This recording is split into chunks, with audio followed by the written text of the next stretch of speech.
আমরা 24 ঘন্টা আলটিমেটাম দিলাম। এরপরে রাকিব সহ সবাই যারা আহত হয়েছে আমরা সামষ্টিকভাবে বসে পরবর্তী কার্যক্রম সিদ্ধান্ত আমরা জানাবো। আমরা আহ্বান জানাবো, রাষ্ট্র যেহেতু 7টি প্রতিষ্ঠান নিয়ে এবং 7টি প্রতিষ্ঠান যেহেতু একসাথে শোষিত হয়েছি, তাহলে আন্তর্জাতিক বিশ্ববিদ্যালয় করার জন্য তিতুমিরকেও আমরা আহ্বান জানাই যে আমাদের সাথে যুগপতভাবে এই সমাধানটিতে আসবেন। সাত কলেজের চলমান সংকট নিরসনে শিক্ষার্থী প্রতিনিধিদের সাথে শিক্ষা মন্ত্রণালয়ের উচ্চ পর্যায়ের বিশেষজ্ঞ কমিটি, শিক্ষা মন্ত্রণালয় এবং সাত কলেজের অধ্যক্ষ মহোদয় এবং সংশ্লিষ্ট স্টেক হোল্ডারদের সমন্বয়ে আগামী 2 দিনের মধ্যে একটি টেবিল টকের আয়োজন করতে হবে। যেহেতু আহত শিক্ষার্থীদের সাথে এবং যাদেরকে অপমানিত করা হয়েছিল সামষ্টিক প্রেক্ষাপটে সাত কলেজের সাথে সেভাবে তাদের কোনো অফিসিয়াল মিটিং হয়নি। কি হচ্ছে প্রভিসি মামুন স্যারের এবং কি হচ্ছে অন্যান্য দোষীদের, কাজেই এটি চূড়ান্ত হওয়ার আগ পর্যন্ত আমরা 24 ঘন্টা আলটিমেটাম দিলাম। এরপরে রাকিব সহ সবাই যারা আহত হয়েছে আমরা সামষ্টিকভাবে বসে পরবর্তী কার্যক্রম সিদ্ধান্ত আমরা জানাবো। একনল হ্যান্ড ওয়াশ 100% প্যারাবেন ফ্রি, তাই নিরাপদ হাতের জন্য আস্থা রাখুন একনলে। যে আসলে কি করা যায়। এখন কথা হচ্ছে এই বিশ্ববিদ্যালয় প্রশাসন গঠন করতে গিয়ে তারা রক্ত নিয়েছে, তাদের সাথে আলোচনার মাধ্যমে সমাধান যদি হয় সেটা একটা সমাধান হতে পারে, কিন্তু তাদের জন্য আমরা আপাতত শুধুমাত্র রাষ্ট্রীয় বিশৃঙ্খলা এড়ানোর জন্য থানা ঘেরাও কর্মসূচি এবং যে আমাদের ওই যে বাস ভাঙচুরের ব্যাপারটি আটকানোর ব্যাপারটি এখান থেকে বেরিয়ে এসেছি। কিন্তু 24 ঘন্টা পরে আমরা আবার কি কর্মসূচি দেওয়া যায় সেটি নিয়ে একটি রূপরেখা প্রণয়ন করে জাতির সামনে তুলে ধরবো। আর এর মধ্যে যদি আলোচনা করে সমাধান করা যায় তাহলে সেটিও আমরা ওই সাংবাদিক সম্মেলনের মাধ্যমে রাষ্ট্রকে জানিয়ে দিব।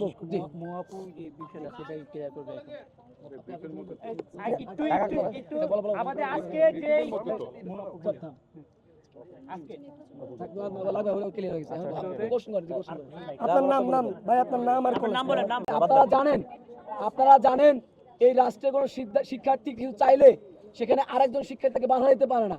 শিক্ষার্থী হয়ে তিতুমিরের কিছু শিক্ষার্থী যদি বিশ্ববিদ্যালয় চায় সেখানে আমাদের কোনো কথা থাকতে পারে না।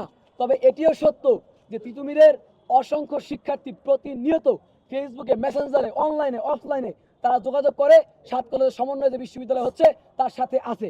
এখন কথা হচ্ছে যেহেতু এটি একটি অমীমাংসিত চুক্তি, এটা নিয়ে ব্যক্তিগত আমরা অন্য শিক্ষার্থীর কথা বলে কোনো কন্ট্রোভার্সি তৈরি করতে চাই না। এটি সকল শিক্ষার্থীদের সাথে রাষ্ট্র বসে যে সিদ্ধান্ত নেবে ওটি হবে শিরোধার্য এবং এটি হবে শেষ সিদ্ধান্ত। দেখেন, যেহেতু তিতুমিরের অনেক শিক্ষার্থীও যৌক্তিকতা হিসেব করে বুঝেছে যে সামষ্টিকভাবে বিশ্ববিদ্যালয় না হলে তারা গুণগত মান পাবে না, তাহলে আসলে আমাদের এখানে কোনো কথা বলা উচিত না। আপনারা প্রয়োজনে তিতুমিরের শিক্ষার্থীদের কাছে যারা বিশ্ববিদ্যালয় চাচ্ছে না, মানে সামষ্টিক বিশ্ববিদ্যালয় চায়, তাদের কাছে প্রশ্ন করেন যে আপনারা কি সামষ্টিক চান নাকি একক চান। আমাদের কাছে এই প্রশ্নের কোনো উত্তর থাকবে না।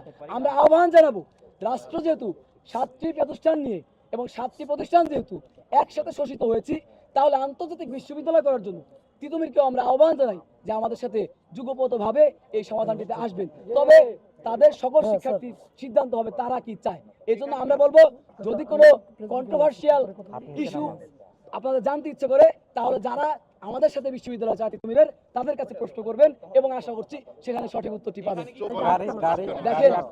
দেখেন যে যদি মানে গাড়িতে আমরা আবার এই 24 ঘন্টার মধ্যে সমাধান না হলে, অর্থাৎ এই যে বিচারাধীন যে প্রক্রিয়াটি এবং হাসপাতালে আমাদের যে ভাই বোনরা এখন আছে, ভাইয়েরা, তাদের সাথে কথা না বলে আমাদের যারা বসছিলাম যাদেরকে অপমান করে বের করে দেয় তাদের সাথে বসে কোনো সমাধান করে না পারলে তারপরে আমরা 24 ঘন্টা পরে কনফারেন্স করে আবার বলে দিব যে আসলে আলটিমেটলি কি হয় না হয়।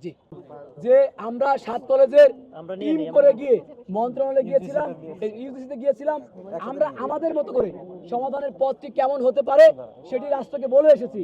রাষ্ট্র তাদের মধ্য থেকে ইউজিসি সিদ্ধান্ত নেবে কোনটি সবচেয়ে সেরা। এরপরে তারা আন্তর্জাতিক শিক্ষা নিয়ে তারা ভাবেন, গবেষণা করেন, ওই মানুষদের সাথে বসে কয়েকটি মডেল তারা উপস্থাপন করবেন রাষ্ট্রের সামনে, শিক্ষার্থীদের সামনে। শিক্ষার্থীরা রাষ্ট্র মিলে একটি সিদ্ধান্ত নেবে যে কোনটি সবচেয়ে যৌক্তিক। এই হচ্ছে বিষয়। আমাদের ভাইরা এখনো পর্যন্ত হাসপাতালে, কাজে রাকিব এখন সুস্থ আছে আলহামদুলিল্লাহ, আগামীকাল হয়তো রিলিজ হবে। দেখি এর মধ্যে ওনারা কি সিদ্ধান্ত নেয়, যদি আলোচনা করে সমাধান করতে পারে।